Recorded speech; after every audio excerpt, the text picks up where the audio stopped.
Good morning student. Good morning student. आज हम पढ़ने वाले हैं अभिप्रेरणा की प्रकृति। अभिप्रेरणा को हमने समझाया था पहले वाले लेक्चर में कि अभिप्रेरणा क्या होती है। अभिप्रेरणा को अनेक प्रकार से परिभाषित किया था अपन ने।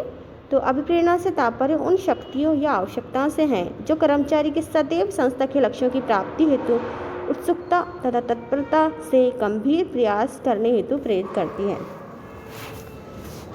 एक प्रबंधकीय दृष्टिकोण से अभिप्रेरणा वह प्रक्रिया है जिसके अंतर्गत प्रबंध अपने कर्मचारी के व्यवहार को ऊर्जान्वित एवं निर्देशित करता है तथा उसे व्यवहार को चिरस्थायी बनाए रखने का प्रयास करता है ताकि उन्हें संस्था के लक्ष्यों की प्राप्ति हेतु सदैव उत्साहपूर्वक गंभीर प्रयास करने हेतु प्रेरित किया जा सके।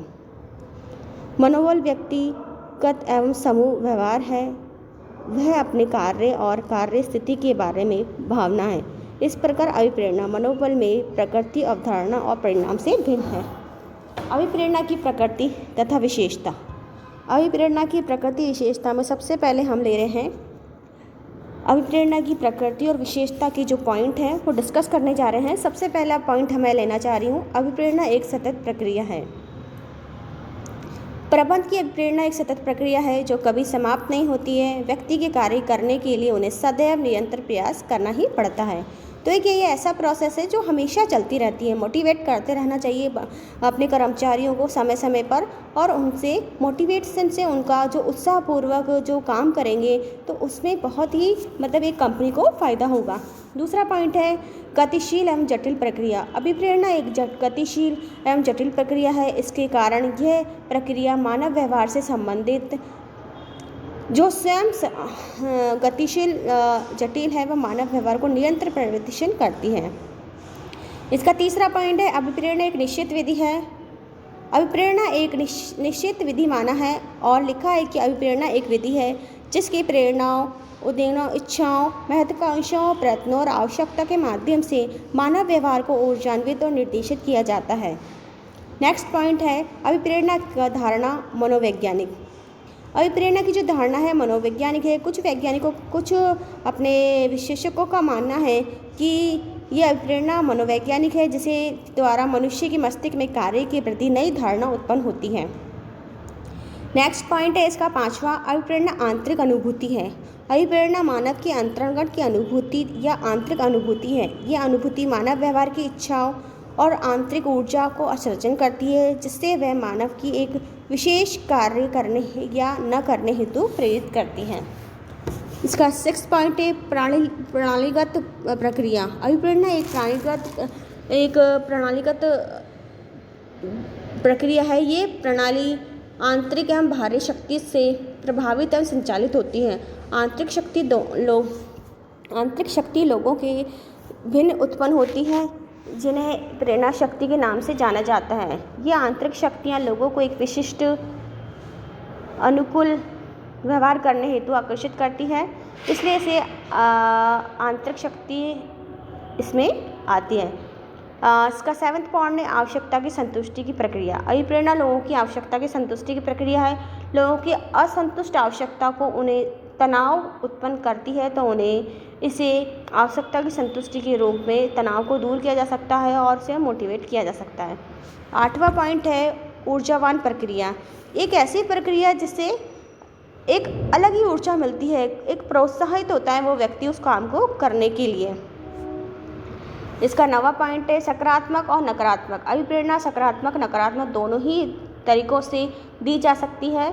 जब कर्मचारी को बेहतर कार्य आचरण व्यवहार के लिए अधिक वेतन, भत्ते, साधन, मानव सम्मान और पदोन्नति आदि प्राप्त किए जाते हैं तो उन्हें सकारात्मक अभिप्रेरणा कहा जाता है। नेक्स्ट है संपूर्ण व्यक्तिगत अभिप्रेरणा। अभिप्रेरणा एक मनोवैज्ञानिक अवधारणा है। इस अवधारणा में संपूर्ण व्यक्ति की अभिप्रेरणा को अभिप्रेरणा कहा जाता है। किसी भी व्यक्ति को केवल किसी एक भाग को अभिप्रेरित नहीं किया जा सकता है। 11वां नंबर का जो पॉइंट है इसका निराश व्यक्ति अभिप्रेरित नहीं किए जा सकते।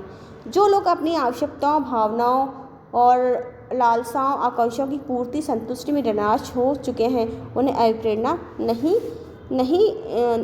नहीं किया जा सकता। उन्हें विपरीत लोगों से उन्हें संतुष्ट कराने की कामना करते हैं, उन्हें भी अभिप्रेरित किया जा सकता है। नेक्स्ट पॉइंट है अभिप्रेरणा एक साधन है। अभिप्रेरणा वित्तीय और गैर वित्तीय साधन है। अधिक वेतन, भत्ते, सुविधा और लाभ आदि वित्तीय साधनों से भी सम्मिलित हैं, जैसे पदोन्नति देना, मान सम्मान देना, प्रतिष्ठा देना, बेहतर कार्य वातावरण देना गैर वित्तीय अभिप्रेरणा साधनों में सम्मिलित हैं। और अभिप्रेरणा मानवीय की संतुष्टि का परिणाम है।